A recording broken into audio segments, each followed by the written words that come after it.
Topping today's news, a man shot and killed on Fleming Street by culprits on a motorbike. The Senate begins debate on the mid-year budget. We hear from both sides. The U.S. sets an ultimatum regarding alleged forced labor out of Cuba, and the Consumer Protection Commission battling price gouging.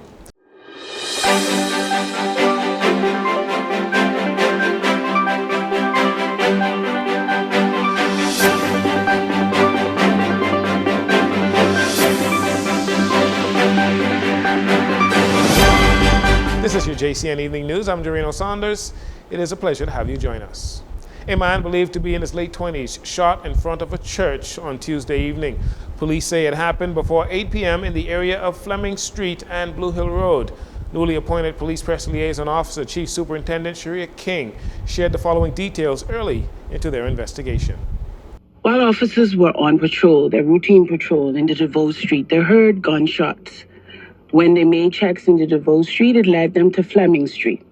And at Fleming Street, they found an adult male suffering from what appears to be gunshot wounds, multiple gunshot wounds about the body. The initial reports in this homicide is that the victim was walking on Fleming Street when a single male, masked, on a motorcycle, rode up on the side of him, fired shots in his direction, fatally wounding him. This becomes the 17th person killed this year and follows the fatal shooting, or two fatal shootings, on the weekend when a man was shot off Boyd Road on Sunday morning by a person driving a light blue Japanese vehicle, and Sunday evening when another young man was shot dead during a drive-by shooting on Vernon Street in Kennedy Subdivision. A second man is in hospital nursing gunshot wounds from that Kennedy Sub shooting. Last year there were already 31 murders recorded as of March 11th. After passing in the lower chambers on Monday, the Value-Added Tax Amendment Bill and the mid-year budget debate moved to the Senate today, where the Minister of Economic Affairs, Senator Michael Halkitis, moved for the second reading. Similar to Prime Minister Davis, Halkitis said although the deficit is up at the halfway point due to legitimate spending and rising costs, the government is certain it will meet its budget targets at the end of the fiscal year with what is anticipated to be a strong second half. The deficit is up at the halftime, but we are confident that during the second half of the year, when revenues tend to catch up, that we will be able to indeed catch up and meet our budget targets. And so we take a very, very positive stance on the halftime status report, and we believe that it shows that we continue to move in the right direction in terms of restoring the public finances to good health. We recognize that we have come a long way, but we also recognize that we have a long way to go. We must maintain our discipline because we must be always mindful that even though we talk about growth, increased arrivals, investment, etc., there still remains, as the Prime Minister has said, and we all know that for many people, things are still struggling. The cost of living is impacting them, and so our work does not end. We have a lot of work left to do, but we're encouraged by how far we have come. The economic minister says the Davis administration's four-pronged economic strategy of growing the economy, improving revenue administration, controlling expenditure, and seeking new sources of revenue has been a successful model that has allowed the economy to bounce back from the COVID-19 pandemic into a healthy financial situation. I think, Mr. Vice President, the time has shown over the last 3.5, almost 4 years, that the strategy has borne fruit in the form of economic recovery, reduced unemployment, that means increased employment, improved finances. I think investor confidence has improved. When we look at some of those professional people whose job it is to look at how our financial instruments trade on the market, that has improved very much. Our investor ratings have stabilized, and we were able to continue to service and refinancing debt that has come to maturity. And I say that, and it might seem obvious, Mr. Vice President, but you know, in those early days when we were beginning to recover, there were many, many people who thought that the Bahamas would not be able to to recover without doing something like going to the IMF. Mr. Halkitis noted that the amendments to the value-added tax bill is in keeping with the government's strategy to lower taxes and to ease the cost of living, contrary to what the official opposition wants the public to believe. F&M Senator Reuben Raming addressing concerns over the government's expenditure and the pressing issue of financial wastage as he led debate for the opposition on the mid-year budget in the Senate. So then why was it that in the budget, and a contract was actually signed under the former administration for $90 million, that was actually halted by this administration, and now $75 million is being borrowed from CIBC for construction of hospital in Grand Bahama and repair to the Princess Margaret Hospital. And we had basically at the same time $90 million allotted, and that was also for upgrades and repair and expansion to the RAN, and also work to be done on the Princess Margaret Hospital, which was stopped, renewed, and kept. Senator Raming says that $15 million has been spent on poultry production through the Golden Yoke program, yet local poultry operations are not as sufficient as it has been in the past. He noted that 2 years ago, the Bahamas was at a point where not only it was self-sufficient in poultry production, but also had the capacity to service other Caribbean islands. He argues that the Bahamas has always had the ability to meet that standard and questions why the Davis administration is now struggling to meet those very same standards.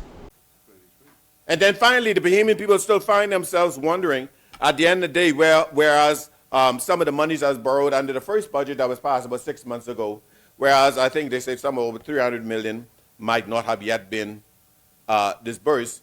Senator Halkitis, maybe you could answer this. Why is it that we seemingly now need an extra $500 million? And how does that impact projection? We know well that the government revenues come in spurts. So sometimes the projection, most of the revenue may come in the latter half of a year, especially as related to certain taxation items, et cetera, et cetera. And so people are wondering what's happening. Senator Raming goes on to state that the Bahamian people are concerned with the amount of money being spent by the government in the first half of the fiscal year. He strongly urges the government to put an end to cost overruns and wasted spending. Following the U.S. government's threat to revoke foreign government officials' U.S. visas that supports Cuba's labor program, including the medical program, Prime Minister Philip Davis reacted to the U.S. threat and rejected that the Bahamas supports any type of forced labor from Cuba. The decision is based upon the fact that there's a belief that we're engaging in forced labor by hiring Cubans. You know, our laws, starting from our Constitution, prohibits that kind of engagement. But this government will never intend to engage in any forced labor. It's against our laws, and we are a country of laws. But we've indicated that we review. We don't think that we have done it, we are not doing it, and we will review where we are and get back to them in due course. The Minister of Foreign Affairs, Fred Mitchell, today also issued a brief statement that said the Bahamas government is considering the policy of the Americans, but that the Bahamas believes that it follows all international best practices in the recruitment of labor.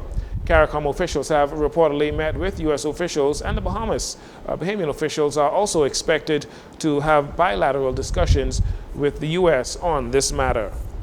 And finally, in this segment, Senator Randy Roll, chairman of the Consumer Protection Commission, the CPC, explains that price gouging is an unfair trade practice that involves businesses excessively raising prices, especially during emergencies or when there is a high demand for a product. He said this practice takes advantage of consumers' vulnerability and potentially harms their ability to access necessary goods, and it must come to an end. Working in tandem with the Ministry of Labor, Bahamas Chamber of Commerce, Bahamas Trade Commission, and the Price Control, the CPC is working towards stronger enforcement of laws in regard to these particular type of violations. The Consumer Protection Act 2023, which gives the CPC its legislative powers, addresses certain expectations of providers of goods and services, and certainly price gouging, especially beyond breadbasket items, qualifies as unfair trade practice, which falls within the purview of CPC. Senator Roll states that his team continues to conduct site visits to inspect the shelves of various food stores and providers of wholesale goods to ensure that prices are fair and reasonable for consumers. He also had this to say. Consumers call our hotline and our main office daily to complain about various issues plaguing them, from providers refusing to refund when it's clearly a defective good, purchases to expired items that are also outdated that is outrageous to even offer them as a discount. And then, of course, the price gouging. This is certainly a source of contention for consumers, and my team and my Board of Commissioners are still in discussions and crafting our advisory proposal for Minister Michael Alcides in regard to suggesting the amendments to our act that will speak in depth specifically to this violation. In addition, Senator Roll said that he and his team, they are serious about protecting consumers from this type of malpractice that some businesses practice. He said addressing this issue is something that they will be doing aggressively going forward. You're listening to JCN News. We'll take a break here. We'll be right back following these commercials.